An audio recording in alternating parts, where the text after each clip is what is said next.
இது என்னுடைய ரெக்வஸ்ட். வட சென்னை வருது கண்ணா அடுத்த வருஷம்.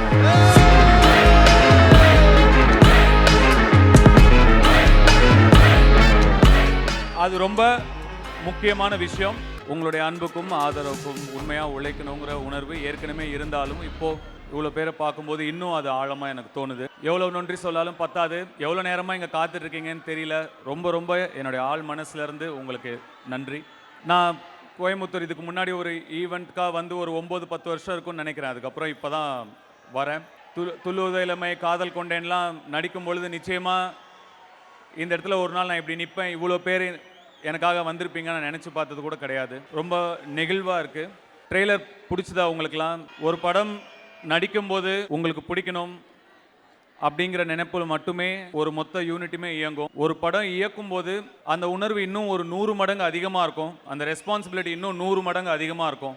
எப்படியாவது உங்களுக்கு வந்து சேரணும், உங்களுக்கு அதெல்லாம் பிடிக்கணுங்கிற ஒரு எண்ணத்தை தவிர வேறு எந்த எண்ணமுமே கிடையாது. அதுக்காக என் கூட நிறைய கஷ்டப்பட்டாங்க. என்னோட entire cast and crew, technicians எல்லாருமே பயங்கரமாக ஹார்ட் ஒர்க் பண்ணியிருக்காங்க. அவங்க எல்லாருக்கும் உங்கள் முன்னாடி நான் என்னுடைய நன்றியை சொல்லிக்கிறேன். என்னுடைய சீனியர் ஆக்டர்ஸ் அவங்க Sathyaraj sir, Parthiban sir, Rajkiran sir, Samuthirakani sir, இவங்கெல்லாம் சீனியர்ஸாக இருந்தபோது கூட என்னோட விஷனை புரிஞ்சுக்கிட்டு, சார் இது இப்படி வேணும் அப்படி வேணும் சத்யராஜ் சொன்ன மாதிரி கொஞ்சம் நான் மைக்ரோ மேனேஜ் பண்ணுவேன் தான். அப்படி சொல்லும் போது கூட கொஞ்சம் கூட யாருமே முகம் சொல்லிக்காம அதை புரிஞ்சுக்கிட்டு எனக்காக நடித்து கொடுத்தாங்க. அதுக்கு ரொம்ப கடமைப்பட்டிருக்கேன் சார். ரொம்ப நன்றி பார்த்திபன் சார், ரொம்ப நன்றி சத்யராஜ் சார், ரொம்ப நன்றி. இன்னும் நிறைய பேர் இந்த படத்துக்காக நிறைய உழைச்சிருக்காங்க. அவங்களுக்கு எல்லாம் என்னுடைய நன்றி. அது என்னன்னு தெரியல, நான் வந்து சமைக்கணும்னு தான் எனக்கு ஆசை, ஷெஃப் ஆகணும் தான் எனக்கு ஆசை.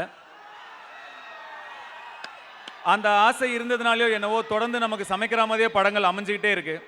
இப்போ ஜகமே தந்திரமில் பரோட்டா போட்டோம், திருச்சிற்றம்பலமில் வந்து டெலிவரி பாயாக இருந்தோம், ராயனில் ஃபாஸ்ட் ஃபுட் வச்சுருந்தோம், இந்த படத்தில் இட்லி சுட்டுக்கிட்டு இருக்கோம்.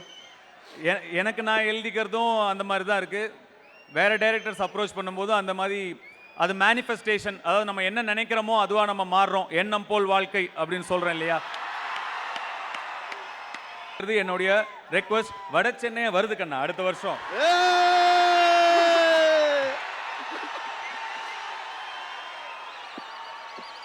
அது ரொம்ப முக்கியமான விஷயம்.